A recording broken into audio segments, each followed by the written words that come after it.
Hi, my name is Chandler and I'm a freshman at Yale-NUS College, and this is the start of my vlog series.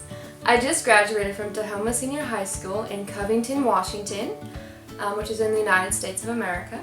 It is a small suburb right outside of Seattle. Washington is known for our great outdoors, for the continuous rain, and for the settings of Grey's Anatomy. I decided instead of to tell you more about my home, I'll just show you videos instead.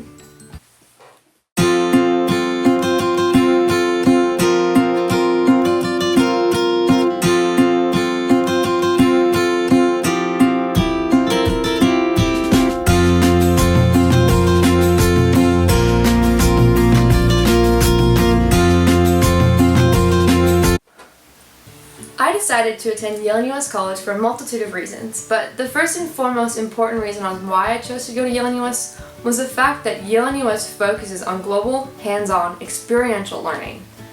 I applied to a bunch of schools in America, and not a single school focused on this concept. Yale-NUS epitomizes experiential learning.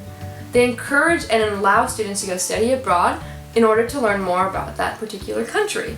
For example, students are required to participate in something called Week 7, which is where students go abroad to study something unique about that country. Some more reasons on why I chose Yale-NUS College was the fact that there's small class sizes, an internationally diverse student body, as well as an intimate setting. Another really big thing though was the fact that going to Yale-NUS College, you have the ability to pave your own path.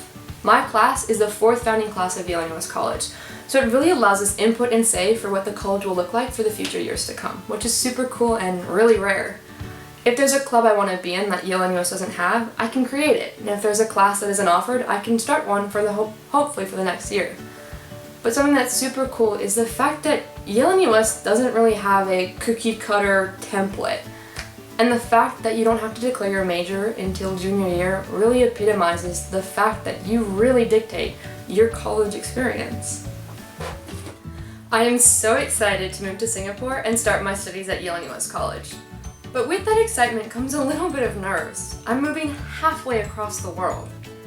I'm really looking forward to meeting all my future classmates and starting to create great relationships with them. I'm really excited to learn from such esteemed professors and experts in their field. I'm also really excited to dive into all the learning opportunities that Yale-NUS College has to offer. In 1 week, I'll be going to Indonesia with my residential college, Go Saga, to learn about the Indonesian culture, which is super cool and I've never been there before, so I'm so excited. But I am a little bit nervous, and I think I'm really starting to feel those typical college nerves. You know, the fact that I'm going to be meeting new people, living with complete strangers, and taking classes that have never been offered to me before. I think the only thing I'm a little bit nervous about moving to Singapore is the fact that there's a 15-hour time difference from me and my home, Washington State. So that's a little nerve-wracking, but I also know that me, my friends, and my family can still stay in contact with that little bit of communication barrier. So I leave for Singapore in 3 days, and I haven't started packing yet. Don't tell my parents.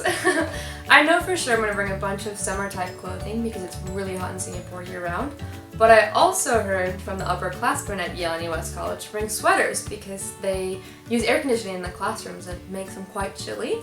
I'm also going to bring photos of my friends and family. Just having photos of them in my dorm room would allow for comfort in case I ever got homesick. And I'm also going to bring my hair product because I obviously have curly hair, so I wanted to make sure that in case Singapore didn't sell this particular product, that I'd have enough to last. So I'm bringing 7 bottles. Hey guys, so I'm about to head to the airport right now, and unfortunately there's no direct flights from Seattle to Singapore, so I'm going up to Vancouver, Canada, and flying to Beijing, China, and then China to Singapore. So I have a 21-hour flight ahead of me, so I will see you guys on the other side of the world. Bye!